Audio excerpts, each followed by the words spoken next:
रे मन राम नाम तूगा, रे मन राम नाम तूगा, राम नाम से पाप कटत है, करते करते सुख पाओ। रे मन राम नाम तूगा, रे मन राम नाम तूगा,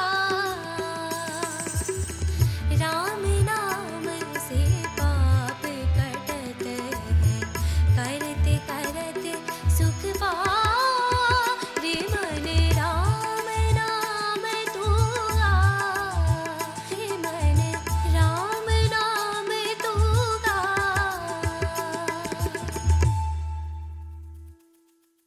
माँ भारती का हिसाली वाली मैया का मैं चरण वंदन करती हूँ। पावन चिंतन धारा आश्रम की ओर से आप सभी को जय सिया राम। दुख में भी कैसे हंसते हुए हमारे प्रभु ने जीवन की सारी चुनौतियों का सामना किया, इसका प्रत्यक्ष प्रमाण है ऋषि वाल्मीकि कृत रामायण का अरण्य कांड। मैं आपको यही अरण्य कांड यथा रूप सुनाती हूँ, आप बस मन लगाकर सुनते जाइए। ओम श्री गणेशाय नमः।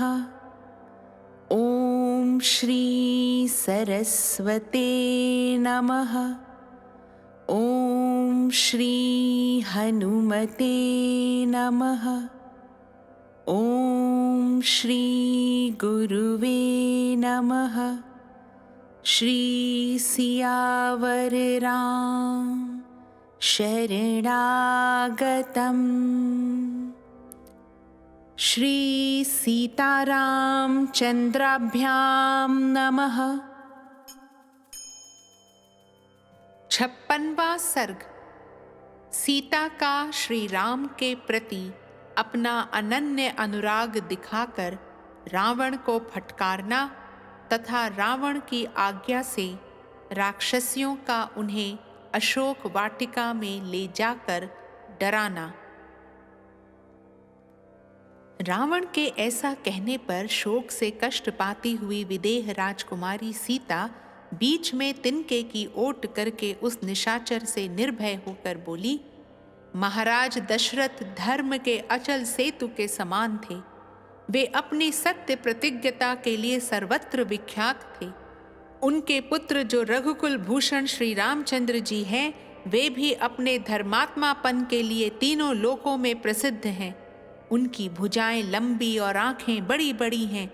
वे ही मेरे आराध्य देवता और पति हैं। उनका जन्म इक्ष्वाकु कुल में हुआ है। उनके कंधे सिंह के समान और तेज महान है। वे अपने भाई लक्ष्मण के साथ आकर तेरे प्राणों का विनाश कर डालेंगे। यदि तू उनके सामने बलपूर्वक मेरा अपहरण करता तो अपने भाई खर की तरह जन स्थान के युद्ध स्थल में ही मारा जाकर सदा के लिए सो जाता। तूने जो इन घोर रूपधारी महाबली राक्षसों की चर्चा की है, श्री राम के पास जाते ही इन सब का विष उतर जाएगा। ठीक उसी तरह जैसे गरुण के पास सारे सर्प विष के प्रभाव से रहित हो जाते हैं। जैसे बढ़ी हुई गंगा की लहरें अपने कगारों को काट गिराती हैं, उसी प्रकार श्री राम के धनुष की डोरी से छूटे हुए सुवर्ण भूषित बाण तेरे शरीर को छिन्न भिन्न कर डालेंगे। रावण, तू असुरों अथवा देवताओं से यदि अवध्य है तो संभव है कि वे तुझे न मार सकें, किंतु भगवान श्री राम के साथ यह महान वैर ठान कर तू किसी तरह जीवित नहीं छूट सकेगा। श्री रघुनाथ जी बड़े बलवान हैं। वे तेरे शेष जीवन का अंत कर डालेंगे। यूप में बंधे हुए पशु की भांति तेरा जीवन दुर्लभ हो जाएगा। राक्षस, अपनी रोष भरी दृष्टि से तुझे देख लें तो तू अभी उसी तरह जलकर खाक हो जाएगा जैसे भगवान शंकर ने कामदेव को भस्म किया था। जो चंद्रमा को आकाश से पृथ्वी पर गिराने या नष्ट करने की शक्ति रखते हैं, अथवा जो समुद्र को भी सुखा सकते हैं, वे भगवान श्री राम यहाँ पहुंचकर सीता को भी छुड़ा सकते। तू समझ ले कि तेरे प्राण अब चले गए, तेरी राज्य लक्ष्मी नष्ट हो गई, तेरे बल और इंद्रियों का भी नाश हो गया तथा तेरे ही पाप के कारण तेरी यह लंका भी अब विधवा हो जाएगी। तेरा यह पाप कर्म तुझे भविष्य में सुख नहीं भोगने देगा, क्योंकि तूने मुझे बलपूर्वक पति के पास से दूर हटाया है। मेरे स्वामी महान तेजस्वी हैं और मेरे देवर के साथ अपने ही पराक्रम का भरोसा करके सूने दंडकारण्य में निर्भयता पूर्वक निवास करते हैं। वे युद्ध में बाणों की वर्षा करके तेरे शरीर से बल, पराक्रम, घमंड तथा ऐसे उच्च श्रृंखल आचरण को भी निकाल बाहर करेंगे। जब काल की प्रेरणा से प्राणियों का विनाश निकट आता है, उस समय मृत्यु के अधीन हुए जीव प्रत्येक कार्य में प्रमाद करने लगते हैं। अधम निशाचर, मेरा अपहरण करने के कारण तेरे लिए भी वही काल आ पहुंचा है। तेरे अपने लिए, सारे राक्षसों के लिए तथा इस अंतःपुर के लिए भी विनाश की घड़ी निकट आ गई है। यज्ञशाला के बीच की वेदी पर जो द्विजातियों के मंत्र द्वारा पवित्र की गई होती है तथा जिसे श्रुक, श्रुवा आदि यज्ञ पात्र सुशोभित करते हैं, चांडाल अपना पैर नहीं रख सकता। उसी प्रकार मैं नित्य धर्म परायण भगवान श्री राम की धर्म पत्नी हूँ तथा दृढ़ता पूर्वक पातिव्रत्य धर्म का पालन करती हूँ, अतः यज्ञ वेदी के समान हूँ। और राक्षसाधम, तू महापापी है, अतः चांडाल के तुल्य है, इसलिए मेरा स्पर्श नहीं कर सकता।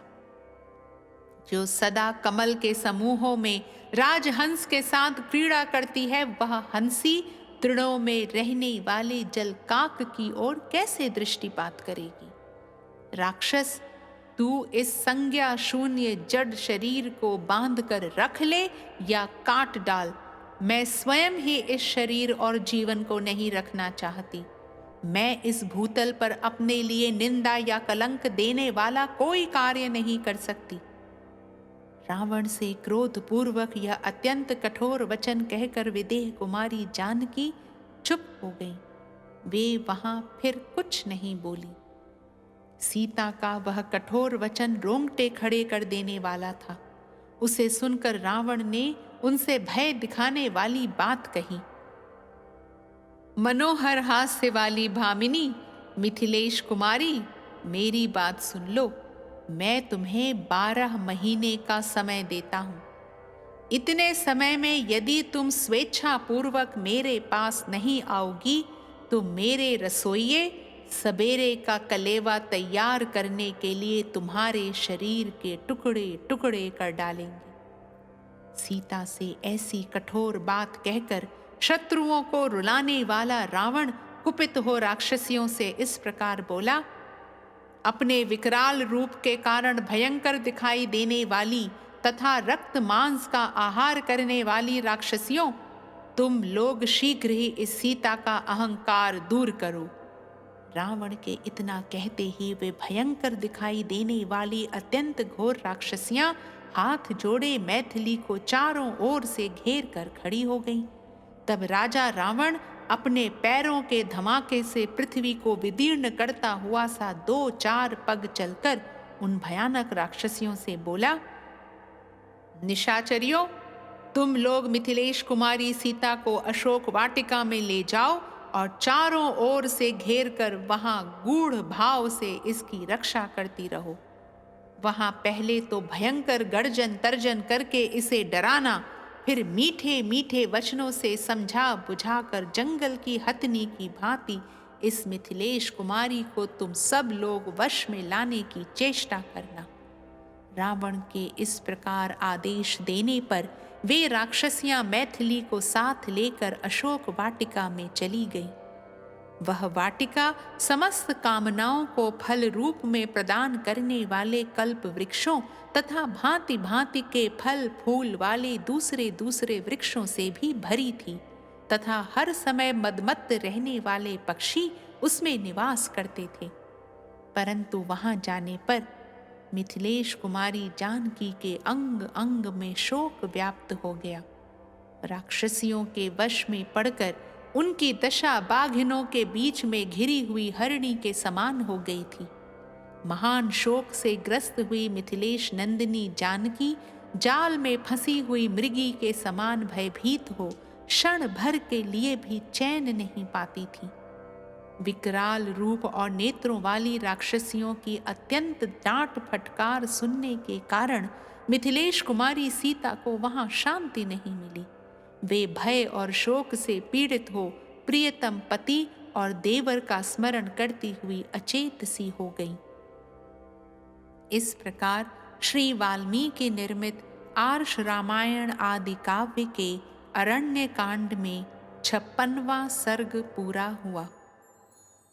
लोकाभिरामं रणरङ्गधीरं राजीवनेत्रं रघुवंशनाथं कारुण्यरूपं करुणाकरं तं श्रीरामचन्द्रं शरणं प्रपद्ये।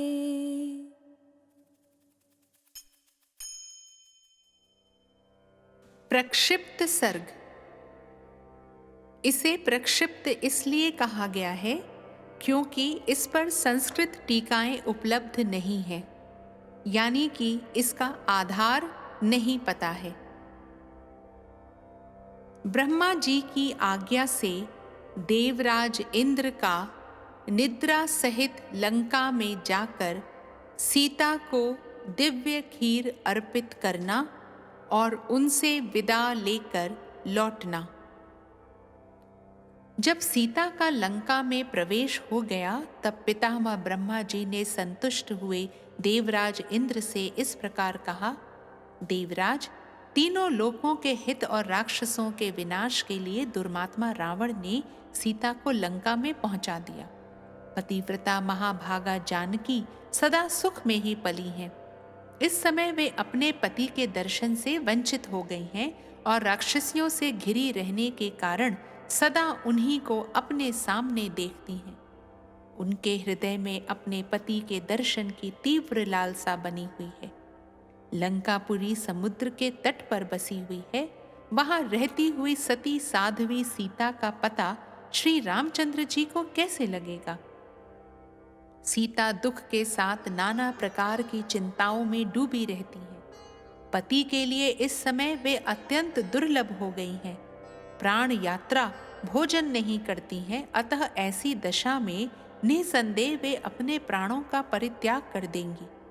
सीता के प्राणों का क्षय हो जाने पर हमारे उद्देश्य की सिद्धि में पुनः पूर्ववत संदेह उपस्थित हो जाएगा। अतः तुम शीघ्र ही यहाँ से जाकर लंकापुरी में प्रवेश करके सुमुखी सीता से मिलो और उन्हें उत्तम हविष्य प्रदान करो।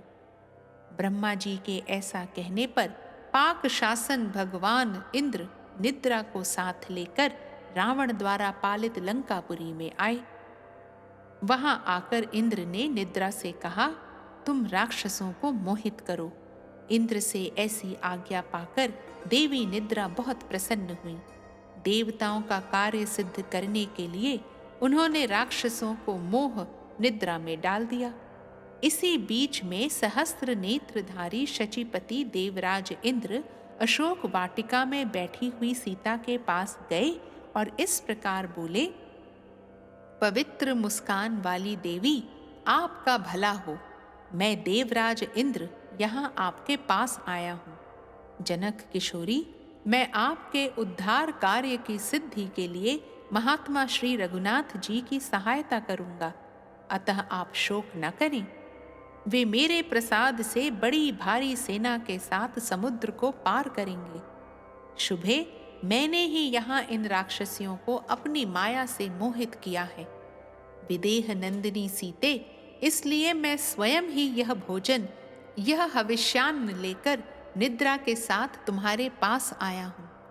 शुभे, रंभोरु, यदि मेरे हाथ से इस हविष्य को लेकर खा लोगी तो तुम्हें हजारों वर्ष तक भूख और प्यास नहीं सताएगी। देवराज के ऐसा कहने पर शंकित हुई सीता ने उनसे कहा, मुझे कैसे विश्वास हो कि आप शचीपति देवराज इंद्र ही यहाँ पधारे हैं?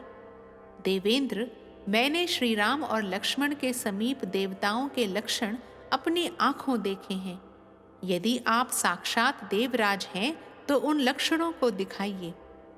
सीता की यह बात सुनकर शचीपति इंद्र ने वैसा ही किया।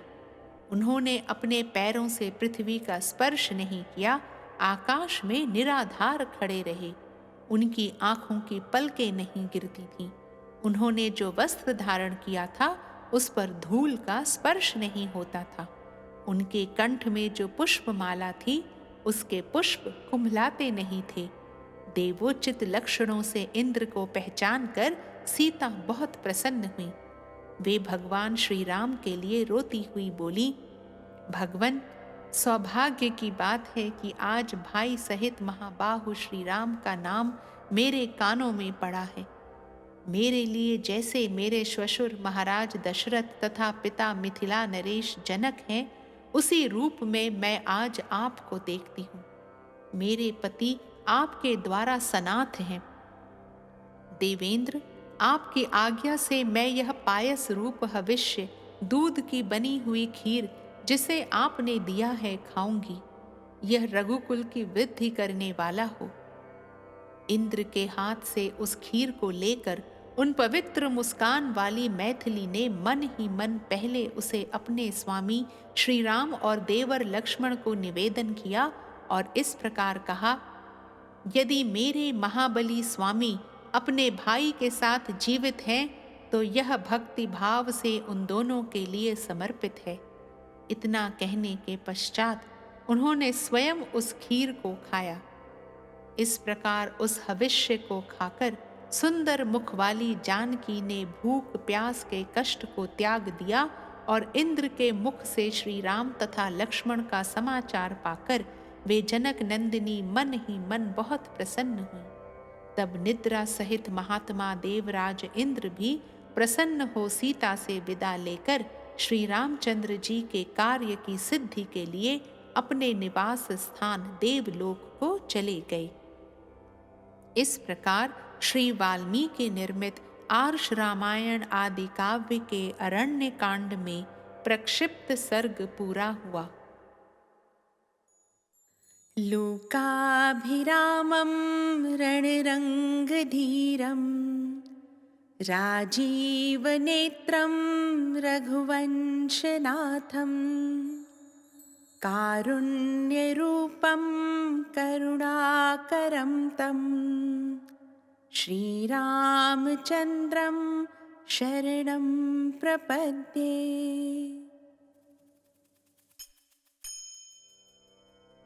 57वां सर्ग।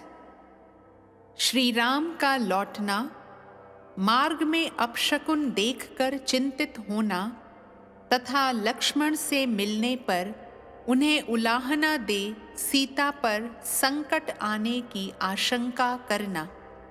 इधर मृग रूप से विचरते हुए उस इच्छानुसार रूप धारण करने वाले राक्षस मारीच का वध करके श्री रामचंद्र जी तुरंत ही आश्रम के मार्ग पर लौटे।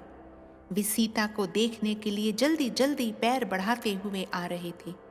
इतने ही में पीछे की ओर से एक सियारिन बड़े कठोर स्वर में चीत्कार करने लगी। गीदड़ी के उस स्वर से श्री रामचंद्र जी के मन में कुछ शंका हुई। उसका स्वर बड़ा ही भयंकर तथा रोंगटे खड़े कर देने वाला था। उसका अनुभव करके वे बड़ी चिंता में पड़ गए। वे मन ही मन कहने लगे, यह सियारिन जैसी बोली बोल रही है, इससे तो मुझे मालूम हो रहा है कि कोई अशुभ घटना घटित हो गई। क्या विदेह नंदिनी सीता कुशल से होंगी? उन्हें राक्षस तो नहीं खा गए? मृग रूपधारी मारीच ने जानबूझकर मेरे स्वर का अनुसरण करते हुए जो आर्त पुकार की थी, वह इसलिए कि शायद इसे लक्ष्मण सुन सके। सुमित्रा नंदन लक्ष्मण वह स्वर सुनते ही सीता के ही भेजने पर उसे अकेली छोड़कर तुरंत मेरे पास यहाँ पहुँचने के लिए चल देंगे। राक्षस लोग तो सब के सब मिलकर सीता का वध अवश्य कर देना चाहते हैं, इसी उद्देश्य से यह मारीच राक्षस सोने का मृग बनकर मुझे आश्रम से दूर हटा ले आया था और मेरे बाणों से आहत होने पर जो उसने आर्तनाद करते हुए कहा था कि हा लक्ष्मण, मैं मारा गया, इसमें भी उसका वही उद्देश्य छिपा था। वन में हम दोनों भाइयों के आश्रम से अलग हो जाने पर क्या सीता सकुशल वहां रह सकेंगी? जन स्थान में जो राक्षसों का संहार हुआ है, उसके कारण सारे राक्षस मुझसे वैर बांधे ही हुए हैं। आज बहुत से भयंकर अपशकुन भी दिखाई देते हैं। सियारन की बोली सुनकर इस प्रकार चिंता करते हुए मन को वश में रखने वाले श्री राम तुरंत लौटकर आश्रम की ओर चले। मृग रूपधारी राक्षस के द्वारा अपने को आश्रम से दूर हटाने की घटना पर विचार करके श्री रघुनाथ जी शंकित हृदय से जनस्थान को आए। उनका मन बहुत दुखी था, वे दीन हो रहे थे। उसी अवस्था में वन के मृग और पक्षी उन्हें बाएं रखते हुए वहां आए और भयंकर स्वर में अपनी बोली बोलने लगे। उन महाभयंकर अपशकुनों को देखकर श्री रामचंद्र जी तुरंत ही बड़े वेग से अपने आश्रम की ओर लौटे। इतने ही में उन्हें लक्ष्मण आते दिखाई दिए। उनकी कांति फीकी पड़ गई थी। थोड़ी ही देर में निकट आकर लक्ष्मण श्री रामचंद्र जी से मिले। दुख और विषाद में डूबे हुए लक्ष्मण ने दुखी और विषादग्रस्त श्री रामचंद्र जी से भेंट की। उस समय राक्षसों से सेवित निर्जन वन में सीता को अकेली छोड़कर आए हुए लक्ष्मण को देख भाई श्री राम ने उनकी निंदा की। लक्ष्मण का बायां हाथ पकड़कर रघुनंदन आर्त से हो गए और पहले कठोर तथा अंत में मधुर वाणी द्वारा इस प्रकार बोले, अहो सौम्य लक्ष्मण, यह तुमने बहुत बुरा किया जो सीता को अकेली छोड़कर यहाँ चले आए। क्या वहां सीता सकुशल होगी? वीर, मुझे इस बात में संदेह नहीं है कि वन में विचरने वाले राक्षसों ने जनक कुमारी सीता को या तो सर्वथा नष्ट कर दिया होगा या वे उन्हें खा गए होंगे, क्योंकि मेरे आसपास बहुत से अपशकुन हो रहे हैं। पुरुष सिंह लक्ष्मण, क्या हम लोग जीती जागती हुई जनक दुलारी सीता को पूर्णतः स्वस्थ एवं सकुशल पा सकेंगे? महाबली लक्ष्मण, ये मृगों के झुंड दाहिनी ओर से आकर जैसा अमंगल सूचित कर रहे हैं, ये गीदड़ जिस तरह भैरव नाद कर रहे हैं तथा जलती सी प्रतीत होने वाली संपूर्ण दिशाओं में पक्षी जिस तरह की बोली बोल रहे हैं, इन सब से यही अनुमान होता है कि राजकुमारी सीता शायद ही कुशल से है। यह राक्षस मृग के समान रूप धारण करके मुझे लुभाकर दूर चला आया था। महान परिश्रम करके जब मैंने इसे किसी तरह मारा, तब यह मरते ही राक्षस हो गया। लक्ष्मण, अतः मेरा मन अत्यंत दीन और अप्रसन्न हो रहा है। मेरी बाईं आंख फड़क रही है। इससे जान पड़ता है निसंदेह आश्रम पर सीता नहीं है। उसे कोई हर ले गया, वह मारी गई अथवा किसी राक्षस के साथ मार्ग में होगी। इस प्रकार श्री वाल्मीकि निर्मित आर्ष रामायण आदि काव्य के अरण्य कांड में 57वां सर्ग पूरा हुआ। लोकाभिरामं रणरङ्गधीरं राजीवनेत्रं रघुवंशनाथं कारुण्यरूपं करुणाकरं तं श्रीरामचन्द्रं शरणं प्रपद्ये।